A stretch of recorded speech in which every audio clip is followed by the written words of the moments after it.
Welcome to the first of the series of discussions and debates that I will be having with my father. So, most of them will not be scripted, they will just be quite spontaneous, and in the moment I'll decide I'm going to record this because I think that the topic that we're discussing and the insight that could be derived could be quite interesting to other people. And the one that we're starting with today is a critical analysis of an excerpt from Yanis Varoufakis' book, Talking with My Daughter, A Brief History of Capitalism. And in the book, he provides a critique of capitalism, predominantly from a Marxist perspective, but he also looks at Bitcoin and he provides a critique of Bitcoin, specifically focusing on how it is an apolitical money or how it aspires to be an apolitical money. Now, what does that mean? It means it's a money that no central party can control. So I'll just read you briefly what he talks about in his book about Bitcoin, and so that you have an understanding of what my father and I will be discussing. So if I just read it to you now, it's also going to be on the web YouTube page. Bitcoin's algorithm specifies that the number of bitcoins in existence is essentially fixed. To be more precise, the quantity grows slowly until it reaches a maximum number, 21 million bitcoins, to be sometime in 2032. But this is very problematic for two reasons. First, it makes a crisis more likely, and second, it makes it harder to alleviate the crisis when it hits. Let's first see why the quantity of Bitcoin makes a crisis more likely. Its so-called deflationary effect. As businesses create more products, each Bitcoin will become relatively scarcer and so be worth more and more, which means that the price, measured in Bitcoins, of each car or gadget falls even faster than the pace dictated by automation. And this will happen across the board price deflation. This is not a problem in and of itself, but becomes a huge one if wages fall faster than prices, meaning workers can only afford to buy fewer of the multiplying products. This fall in sales, due to Bitcoin's deflationary effect, adds a destabilizing factor to the banker's standard over-exuberance and sparks a crash more readily. Once the crash has happened, the second problem of a Bitcoin-powered economy emerges: the impossibility of reflating the economy by increasing the quantity of money. After a crash, when the money bankers have conjured up from the future fails to materialize, the government must replace some of that missing money more quickly, bailing out banks, though not bankers, and spending on the poor, on public works, and so on. And so when I initially saw this, there's an immediate error from the outset of this discussion of Bitcoin, and it's a factual error that just cannot be disputed. So Bitcoin has a predetermined rate of production, which means that the number of Bitcoins which are produced in each block on the blockchain as a part of mining is predetermined, and that number halves every 4 years. So if, for example, I am a miner and I am participating in the mining process, I would get, let's say, I think it's 6.25 Bitcoin now as a result, as a reward for my contribution to the mining. But in 4 years, that will be reduced to half of that, and so on. And it keeps halving until it reaches a certain point where 21 million bitcoins are in circulation and the supply cuts off completely. And it's known as a fact that that point will come in 2140 rather than 2032. So Yanis Varoufakis immediately gets that wrong here. And it's because of this I saw that error that I wanted to have a more detailed inquisition as to what he's saying about Bitcoin here. Because if he has that factual error, then some else of what he says could potentially be challenged as well. And that's what my father and I discuss in the following discussion and the debate that is going to start now. His hypothesis is the following: that the banking system and the overextension of credit is a destabilizing factor. Yeah. And Bitcoin will exacerbate that destabilization. Mm-hmm. So, one, So now isn't there a contradiction there there? is. That's what I'm trying So to if say. it's a Bitcoin denominated economy, bankers wouldn't be able to No. engage in the mass production of debt-based capital. Potentially. So I think you should make a note of that. But you see, typing and thinking doesn't work. That's what I'm. If you're typing and thinking, your mind is going from broad thinking into sequential thinking. That's why it's worth making notes with hand. So let's just discuss it for now, and then you can think about typing it, because it breaks our process of talking. Okay. Okay.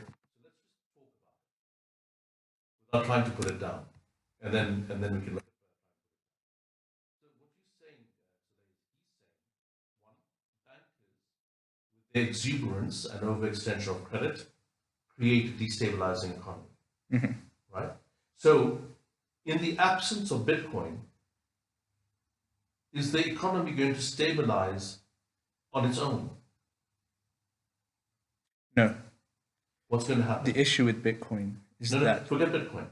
In the absence of Bitcoin, no, I'm saying this is, you can't say forget Bitcoin because No. this is his whole point. The reality no, is I'm not you talking about this. I'm trying to understand this broader hypothesis. yes, I'm explaining that. So if you let me talk, I'll explain. Okay. The issue with Bitcoin is the lack of a government, combined with its fixed capacity. What happens in the absence of Bitcoin in our current system is we have a government which controls the currency indirectly through the central bank. It's a fiat currency. When economic collapse happens, they reflate the economy through the production of money, spending on public works, spending on essentially poor people to give them the necessary liquidity to spend in the economy again. So, okay, I get the point. So, what he's saying is that his view is that a socialist type of government, which has the power to reflate the economy through government spending, is able to bring stabilization. Yeah. Right? And that type of socialism, socialist government, has essentially disappeared. No, it's exactly what we have today. So when you say exactly what we have today, let's ignore everybody except for the United States. Which is exactly what we have today. So what's happening today? Well, I mean, by today, I mean the 2008 crisis, except he romanticizes it. He says that after the 2008 crisis, governments were able to reflate the economy through quantitative easing, through the production of money, and bailing out the banks, but not the bankers. That's what he says. Now, this is where his romanticization comes in. I don't understand the distinction. So he is fully supportive of what happened in 2008 and how the banks reflated. Well, that's what he sort of suggests. He says that it's a necessary condition to recover from economic collapse. What about what the rest of the book says? Well, that's his issue specifically with apolitical money. If you read the thing is... So the point being... Basically, he says that apolitical money is a fantasy because you will always need a government or a party, a central party to control the money supply to help recover from economic collapse. So you've got to ask yourself, if his view that political money is the only way, right? That's not what the United States is today, in essence, because it's not as if it's not as if the government is beyond reproach and has got the interests of everybody at heart. What's happened is that the government has been hijacked by a big corporate. But that's still a political I action. understand it's political. So the point being that you go back to the fact that it's fine to say the only way to reflate it is through a politically backed currency, right? Except that in the world that we live in today, that purist view of politics no longer exists. So this is what he wants. He wants a Marxist, an initial Marxist interpretation of what money is, which is the Communist Manifesto, which is the centralization of credit in the hands of governments. The reality, that's not a Marxist statement, because he explicitly says that that whole section would have been drafted very differently depending on the time in which you operate. So at the end of the day, he has a Marxist utopian perspective, which is that you want the centralization of credit in the hands of government. Which in itself is completely utopian. Yeah, which is therefore not Marxist, because Marx criticized utopian thinking. So that's the first thing. Yes. Right? That his current viewpoint is that a Marxist, supposedly Marxist type of approach will rectify this. Yeah. But let's put aside what he's saying at the moment and talk about where we are. We have a political economy which has been hijacked by big corporates. And that is overwhelmingly proven by what happened in 2008 and what's happening now, where debt is going, interest rates are going to virtually zero, and only the very rich are benefiting from it. Why are the very rich benefiting from it? Because they are the most credit worthy, so they get the first credit, the Cantillon effect. Right? So you then have a situation where, despite what he's talking about and the political economy being reflated, it's not achieving the objectives it needs to, right? Because it's creating liquidity, but not solvency. There's a wall of money going into businesses, but demand has disappeared. So businesses are not making enough cash from selling to survive. They're living off debt. Yeah. Which is the zombification of the economy. Zombies are being supported by liquidity to survive. The likes of Boeing and all of those Delta airlines, they're zombie companies. Yeah. Right? So I just want to finish that hypothesis that one, a political economy on its own is not ideal because of the implications that power still is centralized amongst the corporate classes. Right? Now we've got that. It's not as if we're hypothesizing. That's where we are today. For us to get away from there, we have to have a means of working the economy through a non-hijackable currency. Bitcoin is non-hijackable because it's of the impossibility of centralizing it. But yeah, okay. Right? Yeah. And so that's the first hypothesis. The second hypothesis is that because it is apolitical and it is deflationary, it is going to lead to economic collapse. Where are we going today without Bitcoin? We're going to a world where there's an increasing polarization of those who have and those who don't have. Yeah. So reflating is happening and all of that, but it's not doing what it needs to. Now, let's discuss the Bitcoin phenomenon. If Bitcoin was to become the standard, the credit bubble would burst because the money would be worth nothing, the debt would be worth nothing, the banks would collapse because essentially they don't have the means to survive because they simply thrive on the issuance of credit. Yeah. What would that mean? It would mean that there would be a massive collapse of what?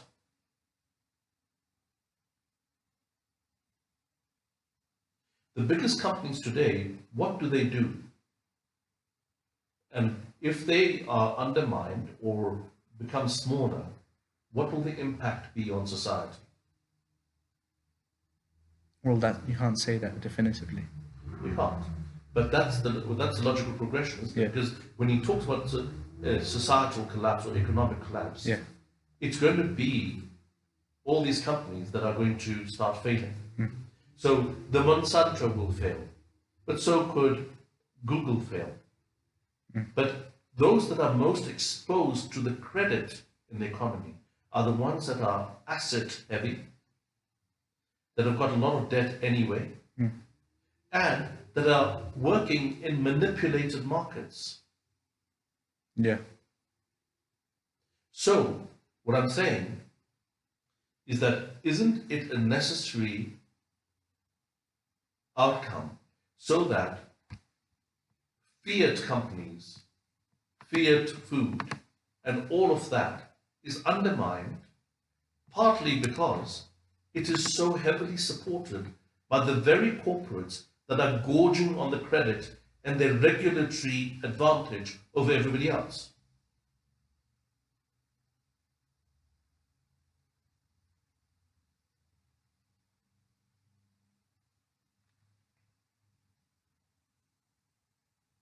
What do you think? I just think that's a deviation away completely from what his point is. His point is that you won't be able to reflate it if it's apolitical. No, that's only the second point. What you're discussing is specifically in relation to his first point, but it's not relevant to his first point. Well, but I'm trying to do a thought experiment, right? Yeah.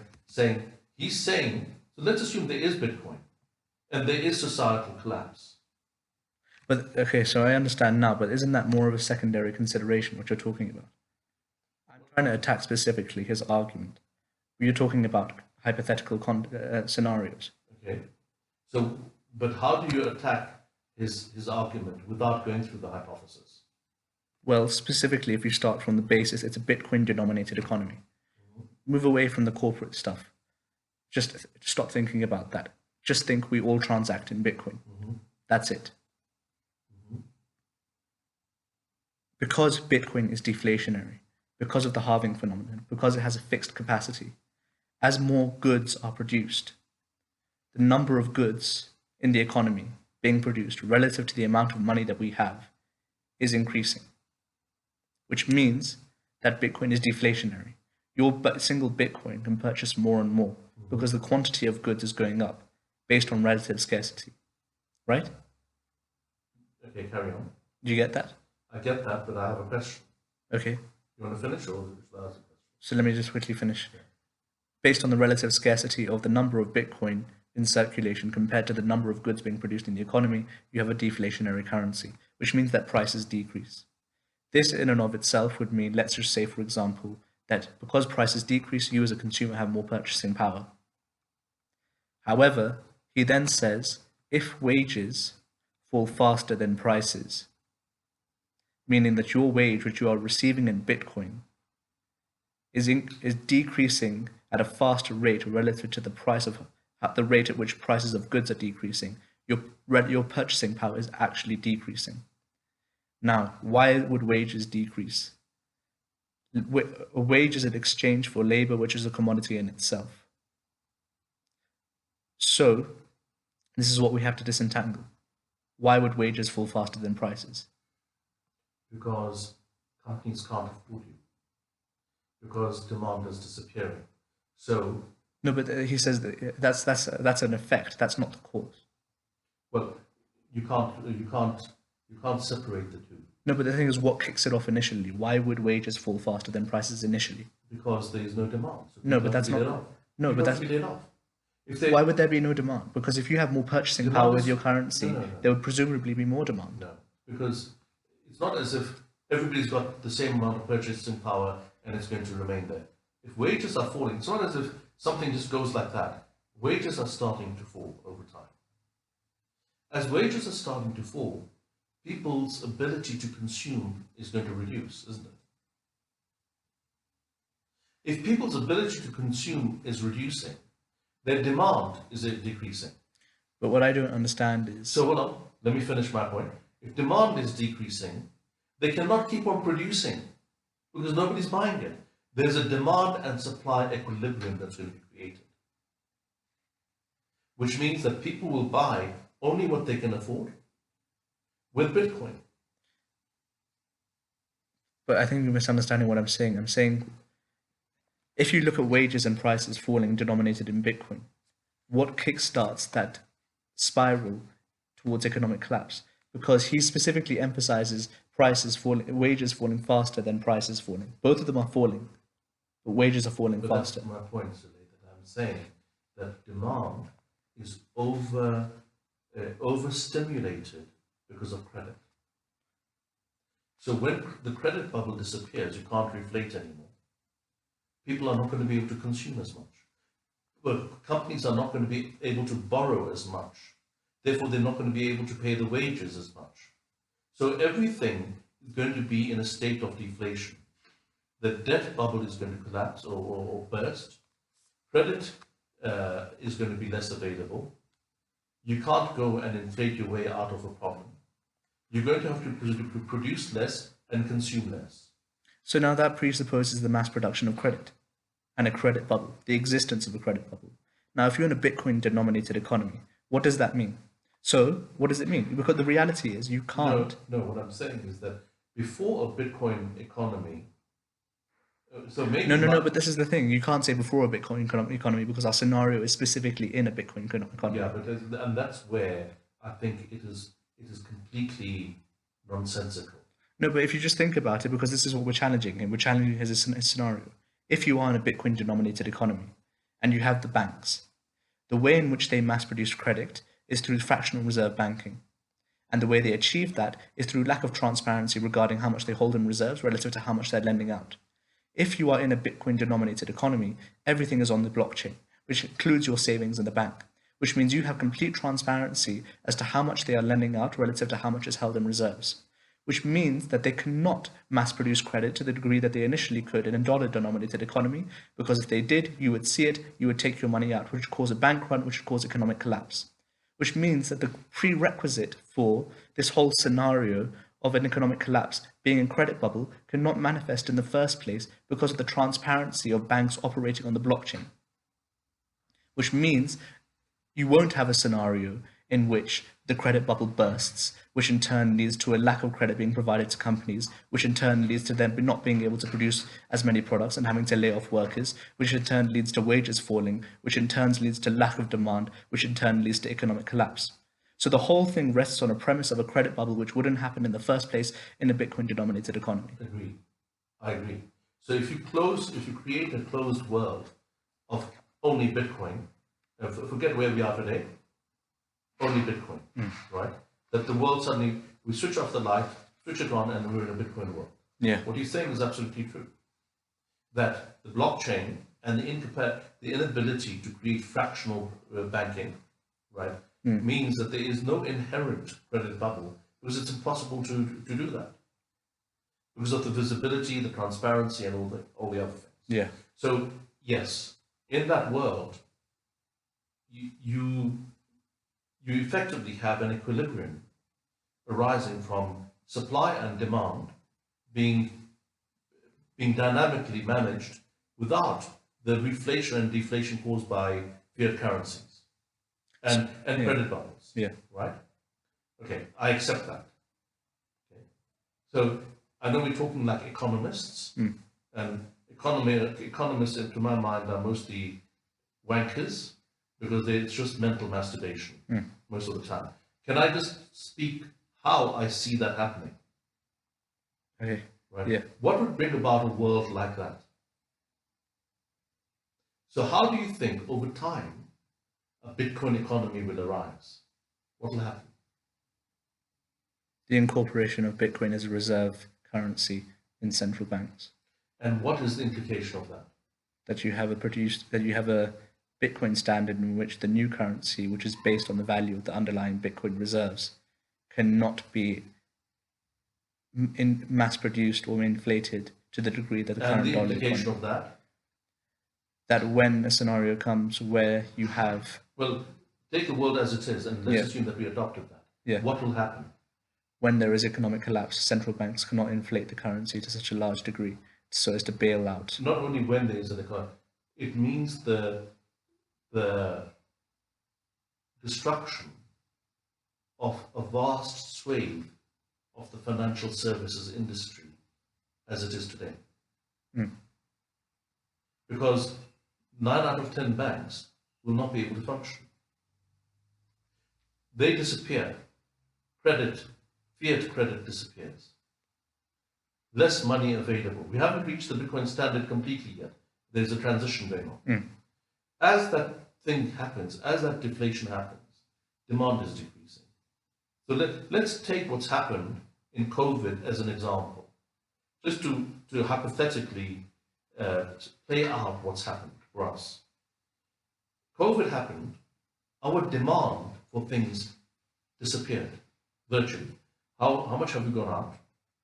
How much money have we spent on clothes and all these other things? Right? It's actually created demand, which was mostly discretionary spending. Right? We've lived well, but we've lived at home, and we've managed our expenses within those confines. Yeah. So as society sees this and becomes aware of what we call and I know I'm going into philosophical viewpoints, the manufacturing of desire. which is what the big corporates have done by stimulating demand for everything. Clothes, phones, all of those things. As credit becomes less available, people say, you know what, I don't need that, I'm going to do this. So the mindset of people changes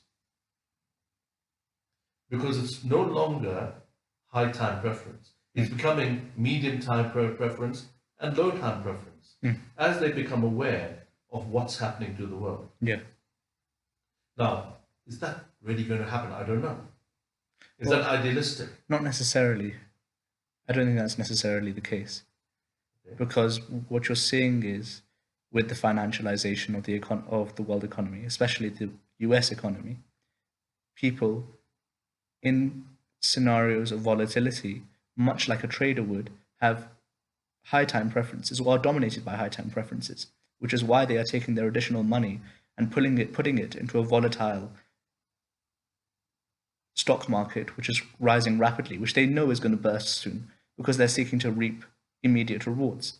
So because the nature of commodities traded is changing, because the nature of consumption is changing towards financialization and access to these spaces is being increasingly liberalized, even in scenarios of economic strife, because there is that mismatch between the financial world and the real economy, people are still able to maintain high time preferences and seek out immediate satisfaction, gratification, and reward. Do you think they'll be able to continue doing that?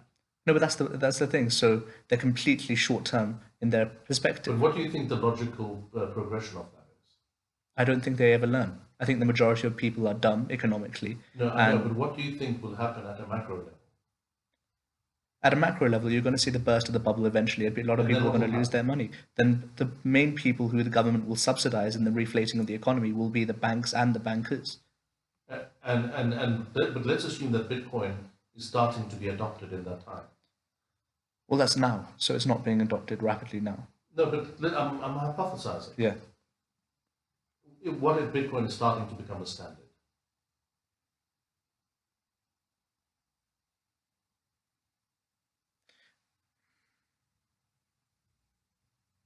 I think only then will you see the development of low time preferences. So what I'm asking is that it's worth reading a bit of history and seeing what happened in the 1929 crash, right? So when the Big Depression, what was called the Big Depression, it was similar in the sense that there was a crash, but there was a V, and everybody said, "Oh, we're back to normal, everything's back." And then over the next, I think, 3 to 6 years, or in the 1930s, everything started falling. There was a long-term depression where people became destitute, there was no credit available, and they had to rediscover what was important and focus on only what was essential. It was imposed upon them by circumstances. The question is, will that scenario play out now? Well, what you saw there is that there was that temporary period after the 1930s and going on towards the 60s, which is where that generation was very focused on savings. Frugal. Yeah, but just as the cases I described, people are dumb economically, so they repeat their behavior. So in the 1970s towards the 1980s, you saw the same economic and financial volatility, and then in the 1990s you saw the same economic and financial volatility. Because what happens is that people continue to trust the financial establishment to manage money correctly. And so, but the thing is, that generation dies off, which is concerned about savings, and a new generation comes through, which repeats the same dumb economic behavior of engaging in volatile activity or taking out as much credit as possible, which is what you saw leading up to the 2008 crash. So this behavior consistently repeats in a fiat-denominated economy, whereby as long as you can mass-produce credit and engage in the acceptance of credit... And that was turbocharged with the removal of the gold standard in 1971. That's when there was a massive inflation, volatility and inflation of credit. So the question I'm asking is, if this time is going to be as acute as the 1930s depression, is it going to result in Bitcoin becoming the adopted standard. Because people will seek a store of value, and everything else will be depleting. And most other things are seen as fake.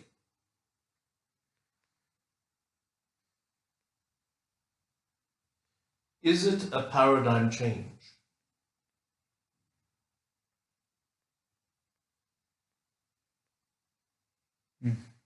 Um, I don't know. So the point I'm making is, I mean, this is really important because, one, we try to understand what Varoufakis is saying. And I think your explanation of a Bitcoin world is absolutely spot on, which is that there's a sort of self-regulating approach there, which will mean that it will function perfectly well. I think the one thing that I just don't understand in his description is why he makes the presumption that wages fall faster than prices. Because he's saying that more and more things are going to be automated. If you read his most recent tweets, that's what he says. That it's automation that's going to lead to people having less work, which means. But surely, so this is the thing, right? So you're seeing that automation anyway, right? Which means that people are being laid off, which means that wages are decreasing already. Without concern for Bitcoin, without thinking about Bitcoin, You're already seeing the reduction of wages. Yes. What we have combined with that is an inflationary economy where wages are already decreasing, but prices are increasing because you're seeing more and more fiat being produced. Now, how is that preferable to a scenario in which wages are decreasing, but you're also saying prices decrease? Both are not desirable, but one in which I can maintain purchasing power for longer is preferable to one in which 100%. I can't. Yeah. I think he's got blinkers on. So I think there's two aspects to this. One is considering the effects of automation, which will result in wages falling faster than prices, which is what they're already doing. And he says that that effect is exacerbated by Bitcoin, which I don't think is the case, because you maintain more purchasing power in a deflationary economy than an inflationary. Well, you could find that prices are falling in Bitcoin terms, but people's purchasing power remains the same. Yeah. Or improves. Yeah. Or another effect of wages because Bitcoin is a store of value. Yeah. And then the other precondition to economic collapse in a Bitcoin economy is the mass production of credit, which you wouldn't see because of the transparency that comes with the blockchain. So what I would do today is I would try and write that out. And I think you should make the point of writing it out, feeling happy with it, and putting it on and see what happens. Yeah. You know, the things that you've got to call him out on. And you should say, one, your error on the Bitcoin sort of limit, right, is that. Two, you make an assumption that in a world where you've got fiat reflating at a time when real wages are going down, is preferable to a world where there's deflation and there is a store of value which people hold on to. Yeah. But he also makes there's two issues with his point of view there. Firstly, he just doesn't understand Marx. Secondly, he doesn't understand he has a utopian understanding of how money would be allocated in an economy after economic collapse. Yes. So he explicitly says. I think you should say that. You should say your assumption that that money would be reallocated post-societal collapse in a political economy by the government is totally utopian because it's never happened and it's never going to happen. Yeah, so he says specifically, they will bail out the banks, but in brackets, and though not the bankers. How will that happen? How is that distinct? Yes. And they will spend on the poor, on public works, and so on. Has never happened in the past 100 years. So you should say to him, that's a type of idealism. That Marx specifically stayed away from. Yes. Yeah. Why don't you write it down, Sunny? Yeah. Come, let's do it. We can do it over the next 2 days. But I want to take all of that and put it into the equivalent of 10 or 15 3 sentence points, and then do a Twitter thread, Yeah. and use the error as a hook. Yeah. So that was the end of the discussion with my dad about Bitcoin, a Bitcoin denominated economy, what the end of a credit bubble would look like for our current economy, and specifically in a COVID context. We discussed a variety of topics, and some of the things discussed are quite technical or require a more detailed understanding of Bitcoin. For example, the banks operating on blockchain technology, and therefore anyone having complete transparency as to how they are lending out and observing their fractional reserve banking. So if you want to understand a bit more of what I was talking about or what my dad was talking about, feel free to send a question through and I'll definitely respond. And if you have any criticisms or suggestions, I'd really love to hear them. Great. Thank you very much.